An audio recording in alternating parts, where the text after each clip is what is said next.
At 1:47 in the morning, the digital eyes of a quiet home go permanently dark. Subscribe to our channel as we dissect every verified minute of this investigation.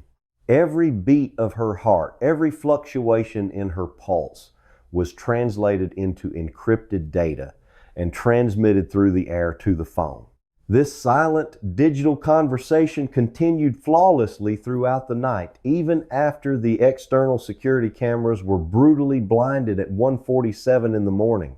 For 41 agonizing minutes after the initial breach, the pacemaker dutifully recorded the biological stress of the abduction.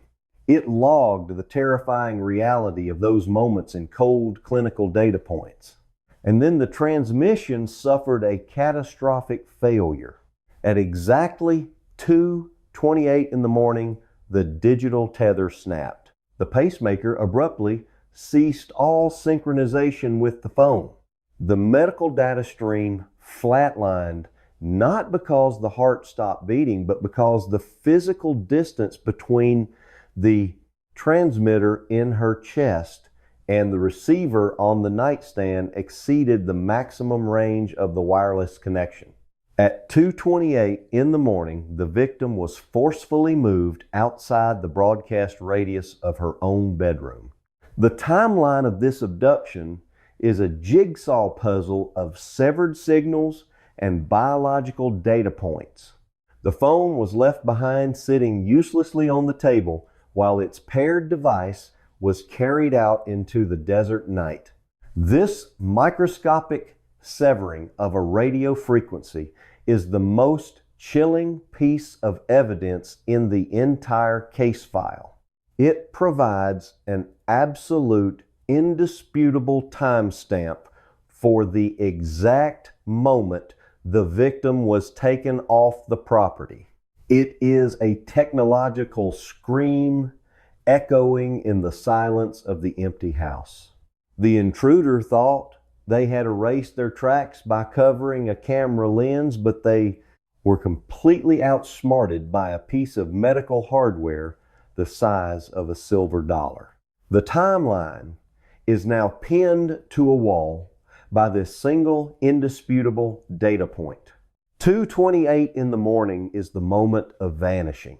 It is the exact second the abduction transitioned from a home invasion into a mobile hostage situation. The sheer horror of this realization is paralyzing. To understand the void left behind at 2:28 in the morning, we have to look. An 84-year-old woman is bleeding and she is being hauled away by an armed assailant in the dead of night, while her phone sits in an empty room, desperately searching for a signal that is fading into the distance. If you feel a cold chill realizing how our own medical devices can become the ultimate forensic witnesses, please hit the like button on this video, because the technological revelations in this case are far from over. The investigators now have a precise biological clock to work with. They know exactly when the connection was broken. But knowing when she left is only half the battle. The far more terrifying question is where she was taken in the moments immediately following that broken signal. The darkness swallowed her at 2:28. The trail should have ended there in the void of the disconnected network.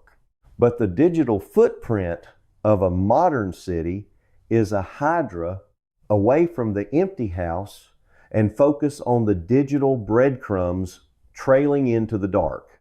You cut off one head and another one is already watching from a distance.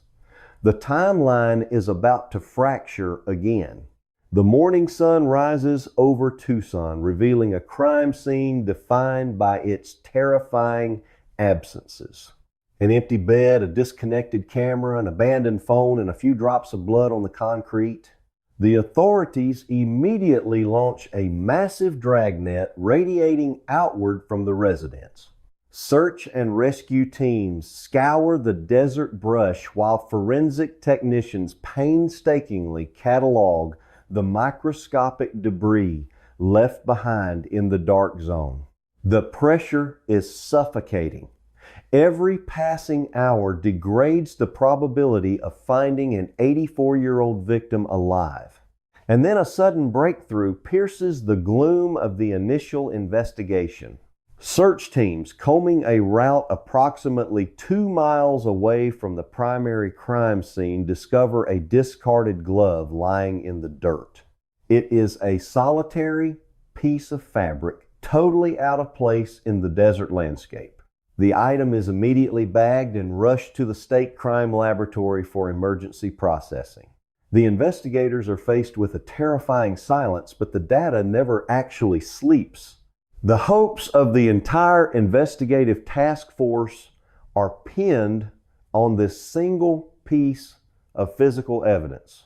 A glove worn during the commission of a violent crime is a forensic goldmine. It is a sponge for microscopic evidence, capable of capturing skin cells, sweat, and transfer biological material from the struggle.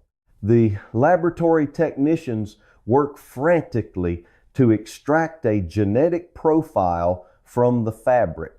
When the results finally materialize, they seem to confirm the deepest prayers of the investigators. The analysis reveals a clear, strong profile of unknown male genetic material embedded within the fibers of the glove. They have a biological signature.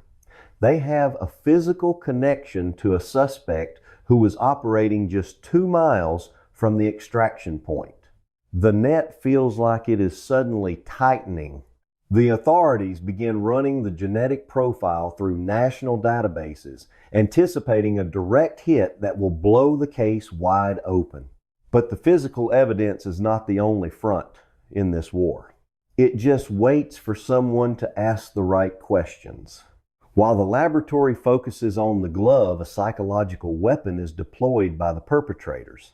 A ransom letter surfaces, introducing a terrifying new dimension to the crisis.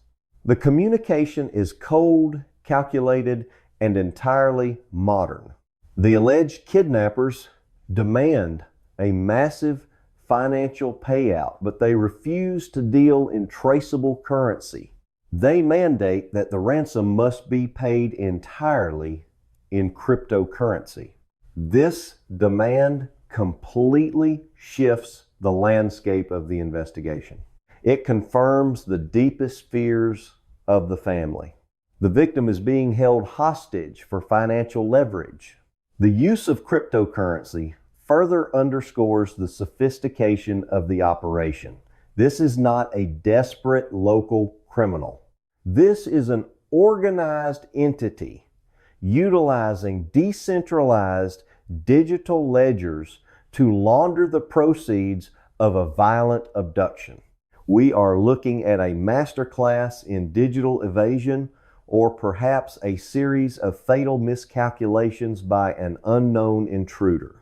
They are attempting to build an impenetrable financial firewall between themselves and the federal authorities. The letter establishes a strict deadline for the transfer of the digital assets. The clock is now ticking on 2 separate fronts.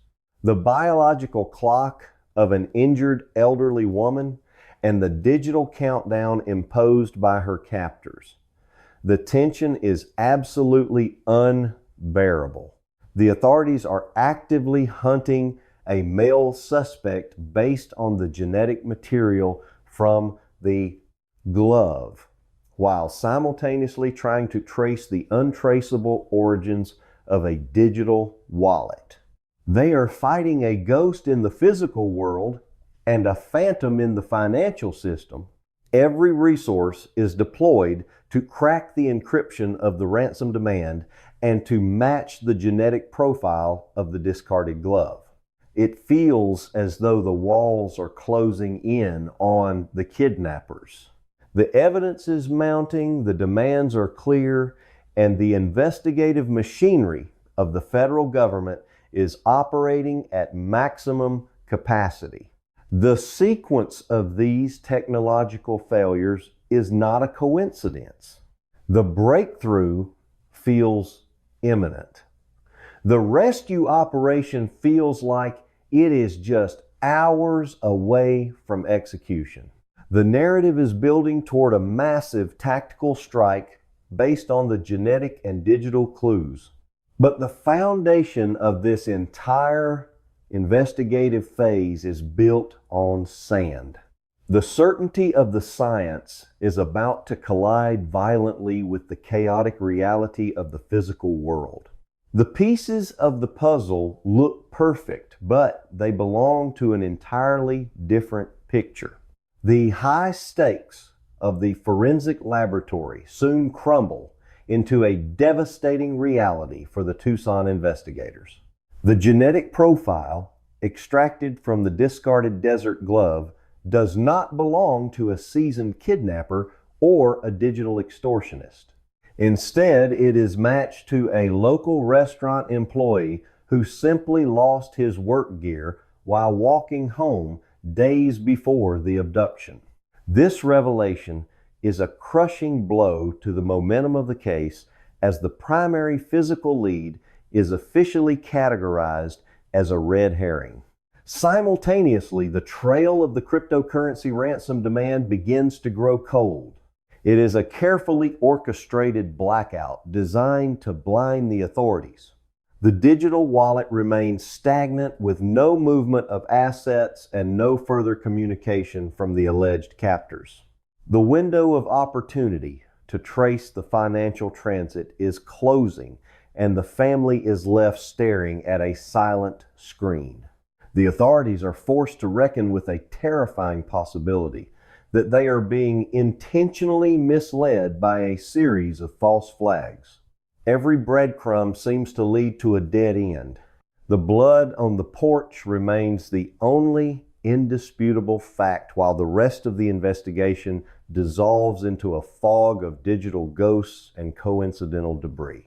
The search teams are exhausted, and the media cycle is beginning to shift its focus, leaving the Guthrie family in a state of suspended agony. The clock that started at 1:47 in the morning is still ticking, but the hands are no longer moving toward a resolution.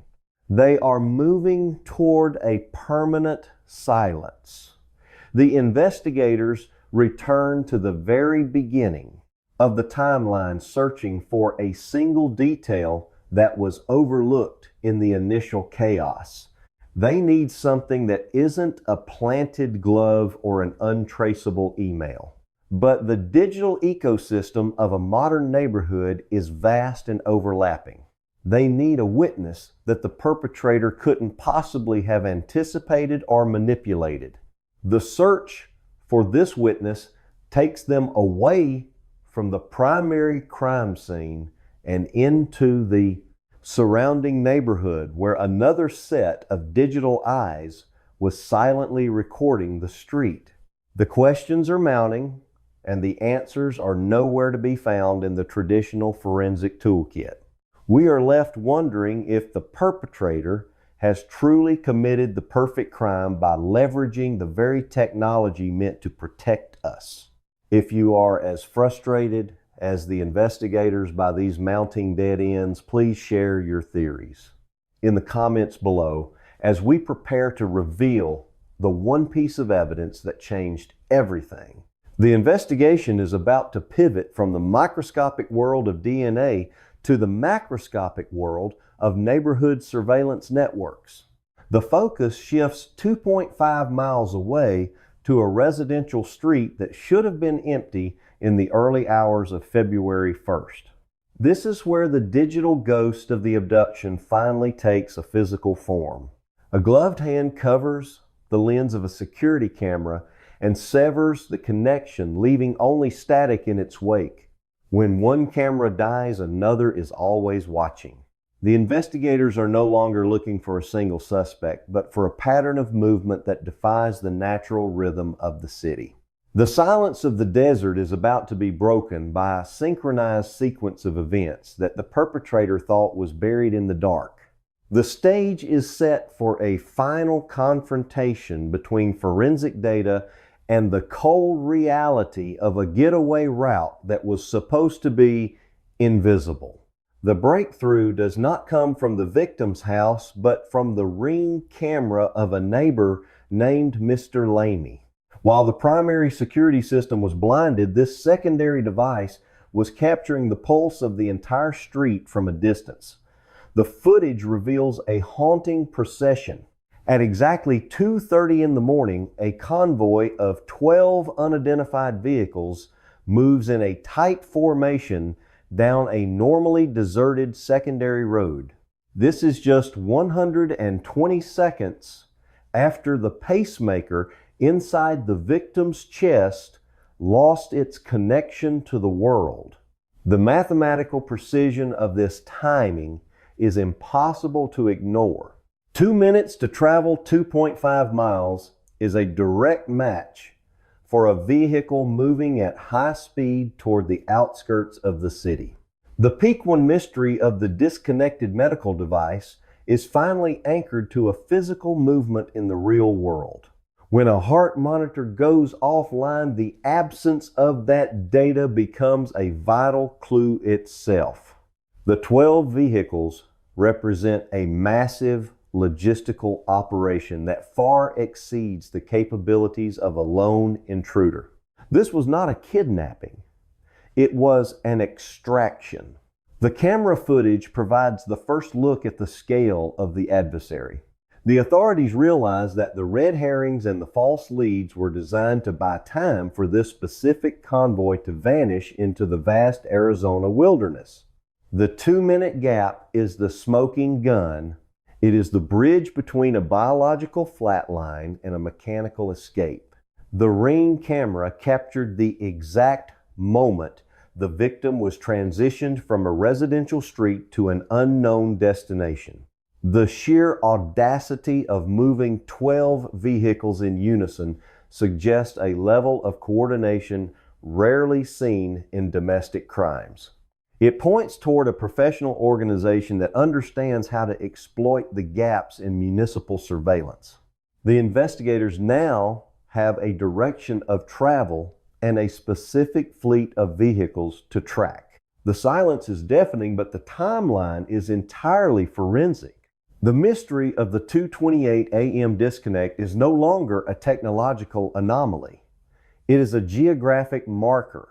It tells the police exactly where the victim was located when she crossed the threshold of no return. The convoy is the key to the entire operation, and its appearance on a neighbor's camera is the only mistake the perpetrators made. They blinded the house, but they forgot about the street. They accounted for the immediate perimeter, but they failed to account for the collective memory of a modern neighborhood. This footage turns the investigation on its head and forces a complete reevaluation of the suspected organization. The clinical data of the pacemaker and the visual data of the Ring camera have finally converged to tell a single coherent story of a calculated professional disappearance. The aftermath of this discovery leaves more questions than answers as the convoy vanished into the unmonitored back roads of the desert. Despite the clarity of the timeline provided by the medical data and the neighbor's camera, the vehicles have never been located. We will walk through the exact sequence of events that transformed a quiet residence into an active crime scene. The 12 cars seem to dissolve into the landscape once they pass the range of the last suburban sensor.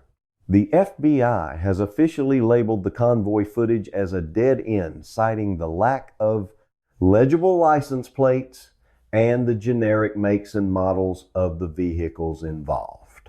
This dismissal has sparked a wave of public outrage and frustration among forensic analysts who believe the 2-minute correlation is too perfect to be dismissed as a coincidence.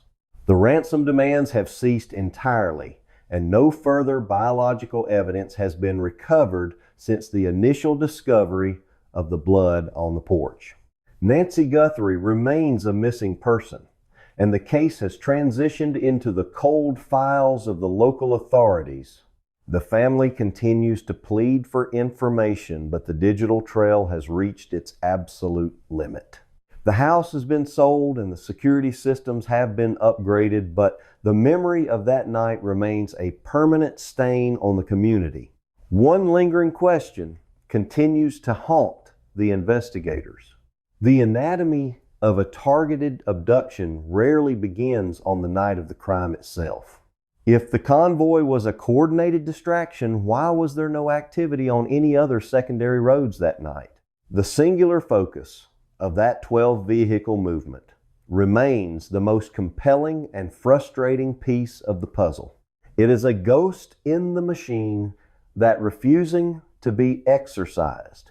The case of Nancy Guthrie stands as a chilling reminder of the limitations of our modern surveillance state.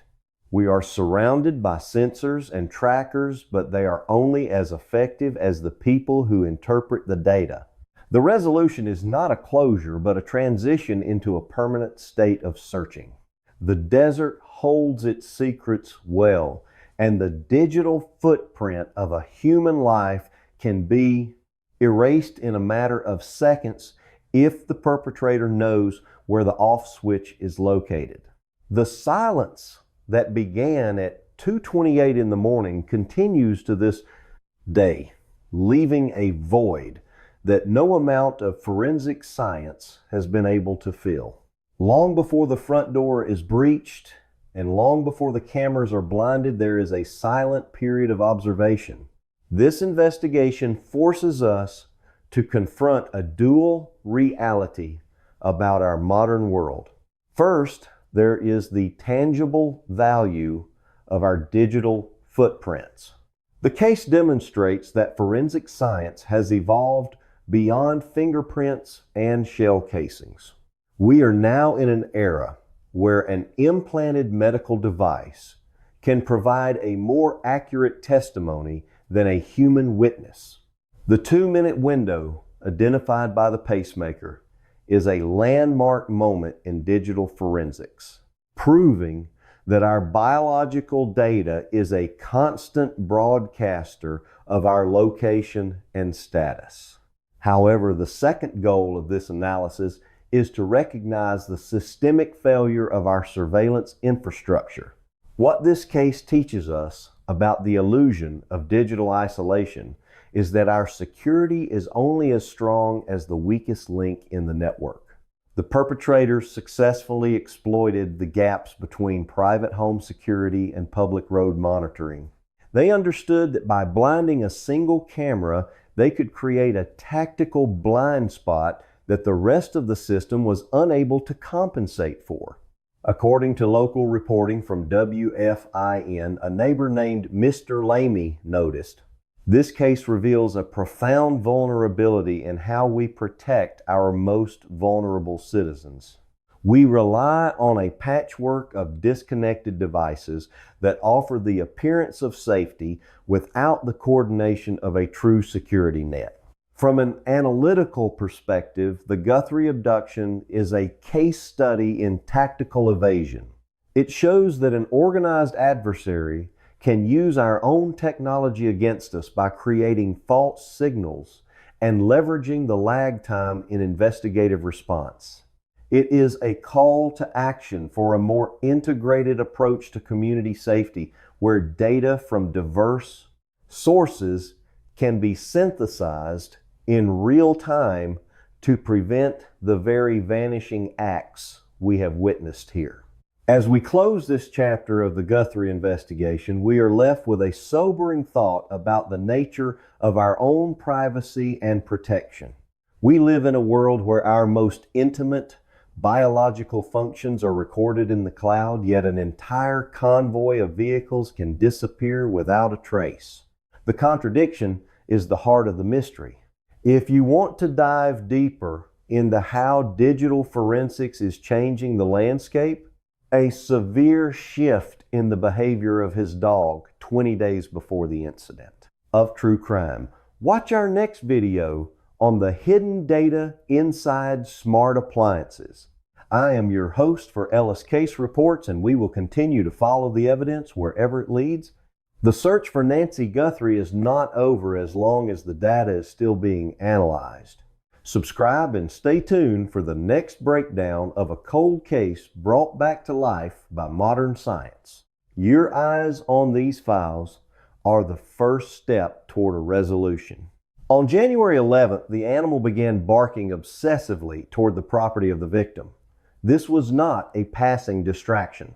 The dog remained fixated on the perimeter of the home, indicating an unfamiliar presence lingering in the shadows.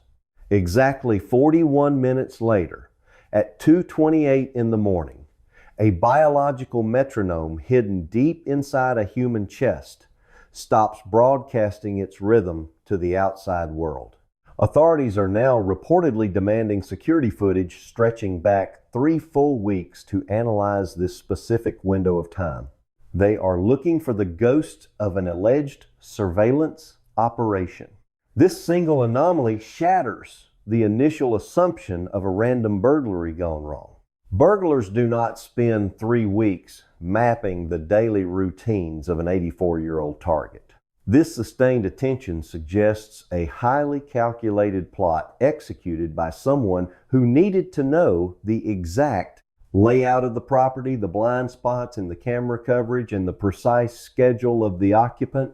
The shadow was already there, watching the driveway and memorizing the rhythm of the household.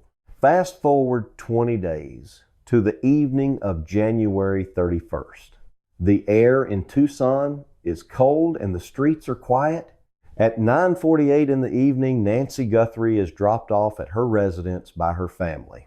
An implanted pacemaker abruptly ceases its synchronized data transmission to an iPhone resting on a nightstand. She walks inside and the heavy garage door rolls down, securing the perimeter.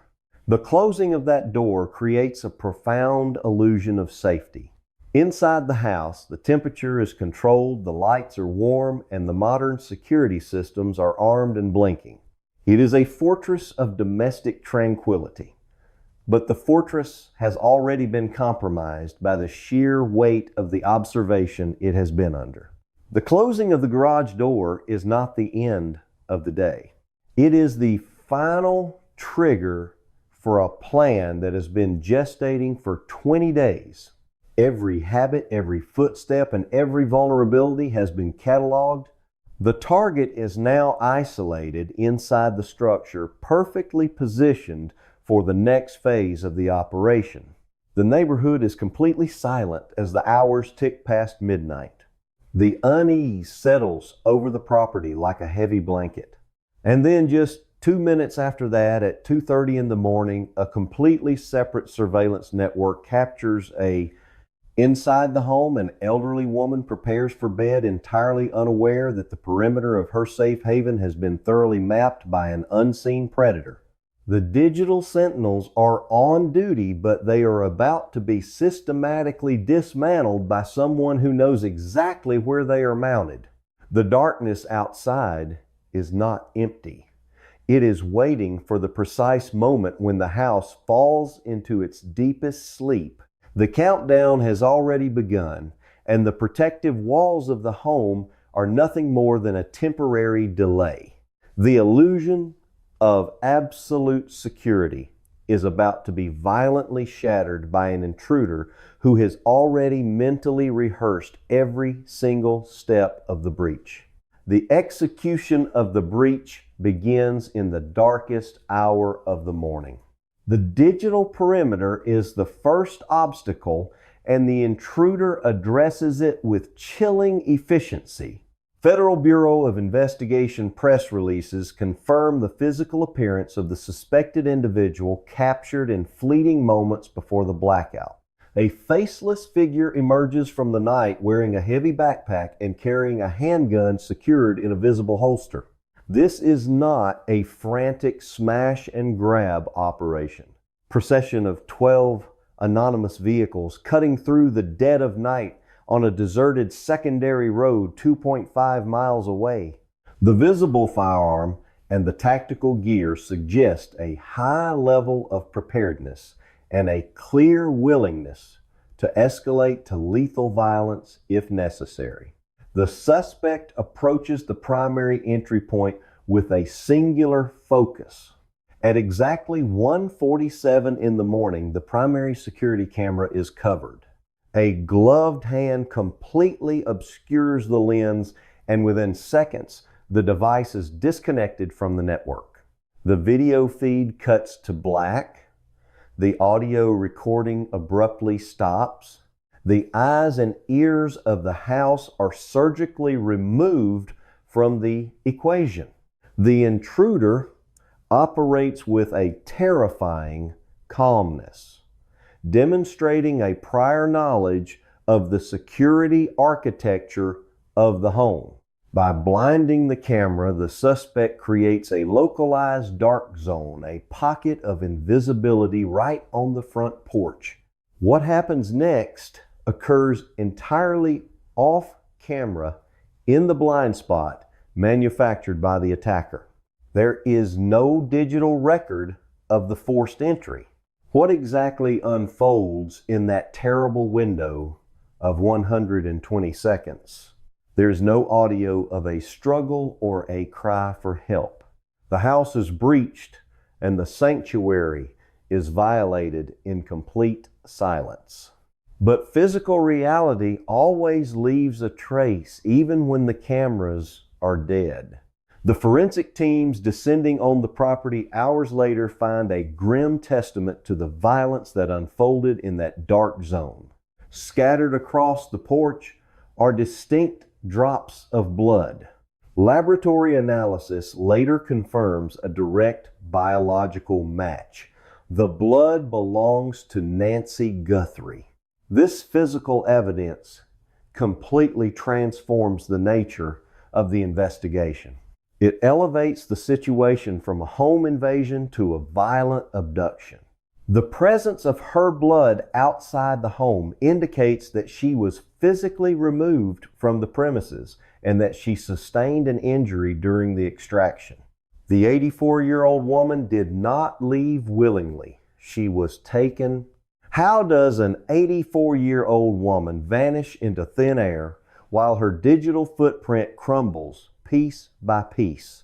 The heavily armed intruder successfully penetrated the home, disabled the immediate security threat, and extracted the target, all while leaving a trail of biological evidence on the concrete.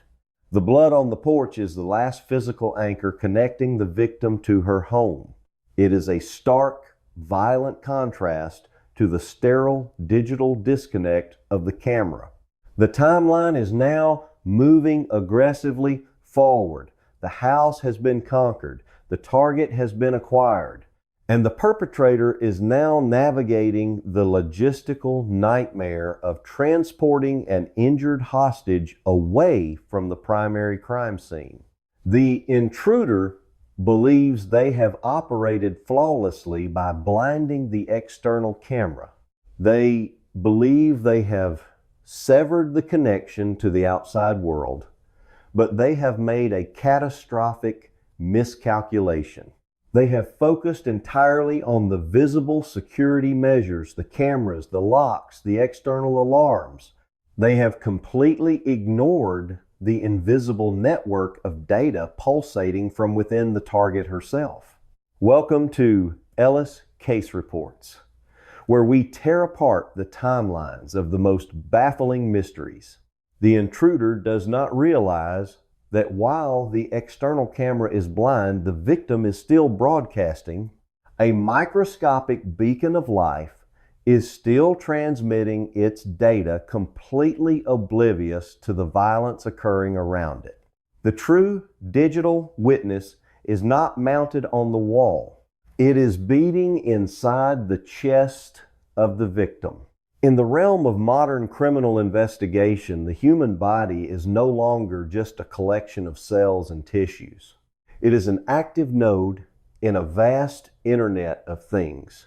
For elderly patients with cardiac conditions, medical technology provides a continuous tether to healthcare networks. The victim relied on an implanted pacemaker to monitor her heart rhythm. This device was not a passive piece of hardware. It was actively paired with a smartphone resting quietly on her nightstand.